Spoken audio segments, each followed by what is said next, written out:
Dear student, स्वागत है आप सभी का आज के इस वीडियो में। और आज के इस वीडियो में हम एक नई जानकारी के साथ में आप लोगों के बीच में आए हैं। आज आपकी बहुत ही जल्दी परीक्षाएं जो स्टार्ट होने वाली हैं, उन परीक्षाओं को लेके सरकार ने जो नया नियमावली स्टार्ट किए हैं, तो वो क्लास 9th से है, खासतौर से यूपी बोर्ड के बच्चों के लिए। तो यूपी बोर्ड के हिंदी मीडियम बच्चों के लिए खास जानकारी ये है कि 9th क्लास में अब उनका OMR सीट भरी जाएगी, जिसमें कुछ नए प्रारूप लाए गए हैं। उस नए प्रारूपों के साथ में उसकी अतिरिक्त जानकारी के साथ में मैं आज आप लोगों के बीच में आया हूँ। तो आइए देखते हैं सबसे पहले कि वो जानकारी क्या है। तो जैसा आप सामने देख रहे हैं, न्यूज़पेपर में दे रखा है कि अब 9वीं में यानी 9वीं क्लास में OMR सीट पर परीक्षा होगी।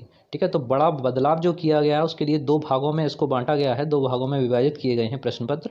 नई व्यवस्था इसी सत्र से लागू होने की सूचना मिली है, क्योंकि जहाँ तक मेरा मानना है, गवर्नमेंट का अभी ये उद्देश्य है कि 9th क्लास में इस साल आप लोगों को उसको ट्रेन किया जाएगा, और संभवतः अगर हुआ तो 10th क्लास में आपकी OMR सीट के ऊपर ही परीक्षा ली जाएगी। और इसका डिवीज़न किस तरीके से होगा उसका भी एक प्रारूप उन्होंने दे रखा है। तो ये न्यूज़पेपर के अकॉर्डिंग ये बातें हम लोग आपसे शेयर करने जा रहे हैं। तो इसमें सबसे पहले देखेंगे कि OMR सीट पर देने के लिए 20 अंकों के बहुविकल्प प्रश्न होंगे और 50 अंकों के वर्णनात्मक प्रश्न का उत्तर देना पड़ेगा। जी हाँ, तो यहाँ पर जो ऑब्जेक्टिव क्वेश्चंस आपके आने हैं वो 20 अंकों के होंगे। जो बहुविकल्प होंगे, बहुविकल्प का मतलब वही होता है कि आपके सामने जैसे क्वेश्चन नंबर 1 है, ठीक है, तो इसमें ऑप्शन आपका ए दे रखा होगा, बी दे रखा होगा, सी दे रखा होगा और डी दे रखा होगा। ठीक है, इसी तरह से क्वेश्चन नंबर 2 के भी 4 विकल्प आपके पास में होंगे, ए बी सी करके इसमें सर्कल बने हुए होंगे। और यही किया जाता है कि इन सर्कल्स को ब्लैक किया जाता है with the help of blue और अ ब्लैक पेन। ठीक है, तो जैसा भी निर्देश होंगे उस तरीके से आपको इन ओवल को ब्लैक करना होगा। तो आइए और पढ़ लेते हैं, इसके बारे में थोड़ी और जानकारी लेते हैं। तो 20 अंकों के बहुविकल्प प्रश्न होंगे, 50 अंकों के वर्णनात्मक प्रश्न यानी डिस्क्रिप्टिव टाइप क्वेश्चंस आपके इसमें शामिल किए जाएंगे, जिसमें आपके शॉर्ट क्वेश्चंस, ठीक है, वेरी शॉर्ट, शॉर्ट और लॉन्ग क्वेश्चंस आपके इसमें शामिल होंगे। तो ये सभी मिलाकर आपके 50 अंक के होंगे। और इसमें 20 नंबर आपका मल्टीपल चॉइस क्वेश्चन, बहुविकल्प प्रश्न आपके पास में दिए जाएंगे। तो आइए अब देखते हैं वो OMR सीट का प्रारूप किस प्रकार का होगा। तो ये है OMR सीट का प्रारूप जो आपके पास में परीक्षा वाले दिन उपलब्ध होगा। तो इसको ज़रा ध्यान से देख लीजिएगा। OMR सीट यानी आपके सामने है, और इसमें जो निर्देश होंगे उस निर्देशों को भी बड़ा ध्यानपूर्वक पढ़ना होता है। बहुत सारे स्टूडेंट्स यही करते हैं कि जैसे ही OMR सीट उनके पास से भरना शुरू कर देते हैं। नहीं, ऐसा ना करिए कीजिए। उसमें सबसे पहले आप जो गिवन इंस्ट्रक्शंस हैं उनको आप बहुत ही ध्यान से पढ़ना है। तो पहला वाला ज़रा ध्यान से पढ़ेंगे। उत्तर प्रपत्र भरने के लिए केवल काला बॉल पॉइंट पेन ही प्रयोग करना है। ठीक है, इसमें ब्लैक बॉल पॉइंट पेन का ही यूज़ करना है, नीले का भी नहीं करना है। ओके, जेल पेन होता है, जेल पेन का भी यूज़ नहीं करना है। तो बॉल पॉइंट की, क्योंकि स्याही जो होती है वो फैलेगी नहीं, ठीक है ना। तो और जो भी आपके जेल पेन वगैरह होते हैं उनकी स्याही जो होती है फैलती है, तो OMR सीट आपकी ख़राब हो सकती है, इसलिए बॉल पॉइंट पेन का ही इसमें प्रयोग करना है। सेकंड पे देखिए, सही प्रश्न उत्तर के गोले को काले बॉल पॉइंट का प्रयोग करके बिल्कुल सही तरीके से पूर्ण रूप ब्लैक किया जाए। इसका मतलब ये है कि आपको जो एक सर्कल दिखाई देगा उस सर्कल को आपको पूरी तरह से ब्लैक करना है। ये नहीं कि आधा छोड़ दिया, जिस तरह से ऐसे छोड़ रखा है ऐसे नहीं छोड़ना है। ठीक है, उसको फुली ब्लैक करना है। और इतना भी नहीं करना कि आप वो उससे बाहर निकाल दें। तो जितना ओवल है उसको उसी प्रकार से पूरी तरह से क्लियर करना होगा। ये भी ध्यान रखना है कि जो स्याही है पेन की वो उस ओवल से बाहर ना जाए, ना ही कहीं छूटा रह जाए। तो इस तरह से आपको उसको बिल्कुल सही तरीके से ब्लैक करना होगा। थर्ड वन है कि OMR प्रपत्र के सही विवरण सावधानी पूर्वक आपको भरने होंगे, और उत्तर प्रपत्र बदलने के अनुरोध पर विचार नहीं किया जाएगा। इसका मतलब ये है कि आपको जो OMR सीट दी गई है उसको चेंज आप नहीं कर सकते। ठीक है, तो जो OMR सीट आपको एक बार मिल गई वही आपको फाइनली रखनी होगी, उसमें कोई भी चेंज नहीं होगा। अब आइए देखते हैं कि कौन कौन से विवरण आपको उसमें देखने हैं। तो विवरण में स्टार्ट करते हैं। तो यहाँ पर सबसे पहला जो विवरण आपका दिया गया है उसमें है परीक्षा की डेट। थोड़ा सा और जूम कर देते हैं। तो इसमें आपको सबसे पहले मिलेगा परीक्षा की तिथि। ठीक है, तो परीक्षा की तिथि जो मिलेगी आपको उसमें जैसे देख रहे हैं डेट लिखा हुआ है, ठीक है, मंथ, M से मंथ बना है और Y से आपकी साल की आपकी 4 संख्या उसमें भरी जाएंगी। जैसे अगर आपकी परीक्षा स्टार्ट हो रही है 15 नवंबर को, 15 नवंबर 2021 को स्टार्ट हो रही है, तो इसके लिए सबसे पहले जो डेज वाले कॉलम में एक ब्लॉक में एक ही लिखिएगा 1, दूसरे वाले में आप लिखेंगे 5। ठीक है, मंथ 11 जो मंथ होता है वो 11 नंबर पे आता है, नवंबर। तो यहाँ पर मंथ में दोनों ब्लॉकों में 1 1 लिखेंगे। उसके बाद ईयर पर आते हैं तो 20 ऑलरेडी फुलफिल है, यहाँ पर उसको भरने की आपको नीड नहीं है, ना ही उसके ऊपर ओवर राइटिंग करेंगे। तो यहाँ पर अगले वाले ब्लॉक में आपको 2 भरना है और बाद वाले में 1 भरना है। ठीक है, तो इस तरह से आपने परीक्षा तिथि या डेट ऑफ एग्जाम यहाँ पर पूरा किया। उसके बाद में अगला विवरण जो दिया गया है वो है विषय का नाम। तो इसमें जो भी आपका प्रश्न पत्र हो उस प्रश्न पत्र को लिखेंगे। तो यहाँ पर जैसे आपका साइंस का पेपर है 9th क्लास के, क्योंकि हम बात कर रहे हैं 9th क्लास के लिए, ठीक है। तो यहाँ पर सबसे पहले जो भी सब्जेक्ट होगा उसमें साइंस लिखा जाएगा। पहले दिन आपका जो भी पेपर हो वो आप पेपर लिखेंगे, तो SCICNCE, ठीक है। ये आपने साइंस लिखा, या विज्ञान लिखना चाहें तो विज्ञान भी लिख सकते हैं। उसके बाद परीक्षार्थी का नाम आएगा अगले कॉलम में, नेम ऑफ द कैंडिडेट। तो नेम ऑफ द कैंडिडेट में आप अपना नाम लिखेंगे, ठीक है। जैसे नाम आपका अमित है तो कैपिटल लेटर का ही यूज़ करिएगा, AMIT, ठीक है। तो यहाँ पर ज़रूरी है सभी स्टूडेंट कैपिटल लेटर्स का प्रयोग करें, क्योंकि मोस्टली कैपिटल लेटर्स में ही फुलफ़िल किया जाता है। उसके बाद में आते हैं अगला कॉलम, आप देखेंगे अनुक्रमांक या रोल नंबर का मिलेगा। तो इसमें रोल नंबर में क्योंकि यहाँ पर काफ़ी सारे डिजिट हैं, अगर गिने हैं तो कितने डिजिट हैं देख लीजिए ज़रा। यहाँ पर आपको मिलेंगे 1 2 3 4 5 6 7 8 9, ठीक है। तो 9 डिजिट का रोल नंबर है। ये बोर्ड परीक्षा के पर्पज़ से आपको ट्रेंड किया जा रहा है। तो यहाँ पर अभी जैसे कॉलेज में अगर आप किसी स्कूल वगैरह में हैं, ठीक है, तो वहाँ पर आपको ज़्यादा से ज़्यादा 4 डिजिट का या 5 डिजिट का आपको नंबर मिलेगा। 5 डिजिट का बहुत कम है, हो सकता है 3 डिजिट का भी मिले। तो इसमें भी नंबर भरने का पैटर्न जो होता है उसको भी ध्यान रखिए। रोल नंबर जो होता है पीछे से फिल करते हैं, ठीक है। जैसे मान के चलिए आपका रोल नंबर 532 है, ओके। तो 532 के लिए आप पहले सबसे इधर वाले से स्टार्ट कीजिएगा, 2 इसमें भरेंगे, उसके बाद 3 भरिएगा, उसके बाद 5 भरिएगा। आगे क्या भरें, या तो उन्हें खाली छोड़िए, ठीक है ना। अगर कुछ भी नहीं है तो सब में आपको 0 0 फिल कर दीजिएगा, ओके।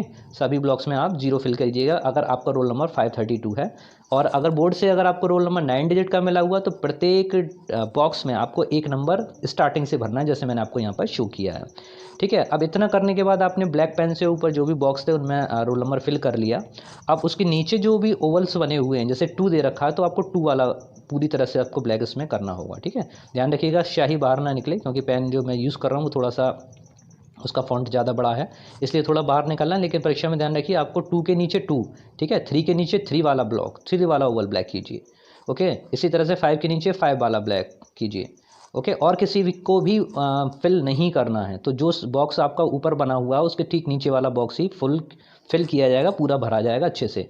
और आगे सबके आगे 0 लिखा हुआ है तो 0 जहाँ पर भी आपको शो हो रहा है, जैसे नीचे की तरफ है, तो यहाँ पर आप सभी जगह 0 फिल करेंगे। उसके बाद हम लोग बात करते हैं विषय कोड के बारे में। तो विषय कोड की जानकारी आप अपने रूम में जो भी इन्विजिलेटर होंगे, जो भी कक्ष निरीक्षक होंगे, ठीक है, उनसे आप विषय कोड जान सकते हैं। तो जैसे आप मान के चलें कि आप किसी विषय का कोड आप 101 ले रहे हैं, ठीक है।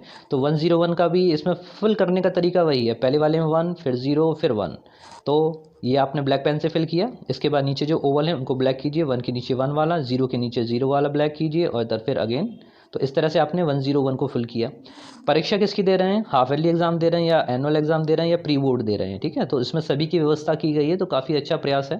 तो इसमें आप इस यहाँ पर लिखेंगे हाफ ईयरली दे रहे हैं तो हाफ ईयरली लिखिएगा पेन से, और उसके ही सामने जो भी परीक्षा हो उसके सामने उसका ब्लैक कीजिएगा। तो यहाँ पर जैसे आप परीक्षा देने आ रहे हैं हाफ ईयरली की, तो हाफ ईयरली के सामने आपने उसका ओवल ब्लैक कर दिया, बाकी औरों को खाली छोड़िए। अब क्लास में आते हैं। तो क्लास अगला जो विवरण मांगा गया है आपसे कक्षा का मांगा गया है। तो कक्षा 9 है आपकी, तो यहाँ कक्षा 9 भरिएगा, और 9 के आगे 9 वाला ब्लॉक खाली कीजिएगा, कवर कीजिएगा, फुल कीजिएगा। जब आप क्लास 10th में आ जाएंगे अगले साल, तो फिर यहाँ 10th भरिएगा, ठीक है। 10 भरेंगे और फिर 10th वाला ब्लॉक इसको ब्लैक करेंगे। तो ये है। आगे देखते हैं पंजीकरण संख्या। तो पंजीकरण संख्या भी आप अपने कक्षा अध्यापक महोदय से ले सकते हैं, रजिस्ट्रेशन नंबर आपको मिलेगा। और ये खासतौर से वही है कि 9th और 11th में ये रजिस्ट्रेशन संख्या आपको मिलती हैं, बोर्ड के द्वारा रजिस्ट्रेशन जब हो जाता है तो संख्या आपको डिजिट की मिलती हैं। और इनको फिल करने का भी तरीका वही है। अगर आपके पास संख्या उपलब्ध हो तो बहुत अच्छा है, अगर नहीं है तो इसमें कुछ भी ना भरिएगा, ठीक है। आपके कक्षा अध्यापक महोदय अगर उनके पास रजिस्ट्रेशन नंबर अवेलेबल हो गए होंगे तो वो इसे आपको बता देंगे और आपके द्वारा भरवा लेंगे, ठीक है ना। तो इस चीज़ को आप डिस्टर्ब ना करिएगा। इसमें भरने का तरीका वही है, अगर डिजिट पता हो आपको तो हर एक डिजिट में उसी तरह का नंबर भरा जाएगा और उसके नीचे उसी का ओवल को ब्लैक किया जाएगा। अब तक ये बात आपकी पूरी तरह से समझ में आ जानी चाहिए, जहाँ तक मैं समझ रहा हूँ, ठीक है। ये था आपका सारा विवरण पूरा हो गया। अब इसके बाद में हम लोग आते हैं प्रश्नोत्तर के विकल्प पे। तो प्रश्नोत्तर के 4 विकल्प जो वैसे मैंने बताए थे आपको स्टार्टिंग में ही, प्रश्नोत्तर के 4 विकल्प दिए होंगे, जो सही होगा उसके गोले को काला करना है। तो इसमें आपको करना क्या है, जैसे ऑप्शन आपका ए है, ठीक है ना, तो ऑप्शन ए का अगर आप समझ रहे हैं कि क्वेश्चन नंबर 1 का क्रम संख्या 1 पहले वाले सवाल का आंसर आप समझ रहे हैं कि ए सही है, तो ए वाले को आप ब्लैक कीजिए। ये नहीं कि आपको बी भी सही लग रहा है तो आप बी भी ब्लैक कर देंगे। अगर आप एक से ज़्यादा ऑप्शन ब्लैक करते हैं तो आपका प्रश्न वो गलत मान लिया जाएगा, ठीक है। तो एक प्रश्न के लिए आपको ABCD में से केवल एक ही गोले को काला करना है। ओके, एक एग्जाम्पल मैं आपको देकर बताता हूँ। तो ये प्रश्न जैसे आपके सामने मैंने कोशिश की है, तो यहाँ पर एक प्रश्न मान के चलिए, ये प्रश्न आपके सामने आया और इसमें लिखा हुआ कि सरल रेखीय पथ के अनुदिश त्वरित गति से गतिमान किसी पिंड के लिए नीचे दिए गए कथनों में से कौन सा सही नहीं है, ठीक है। तो इसमें जो ऑप्शन है वो आप मान के चल रहे हो कि सी ऑप्शन आपका करेक्ट है, ठीक है। तो इसमें आपने अपने पास नोट कर लिया कि पहले का सी का आंसर सही है।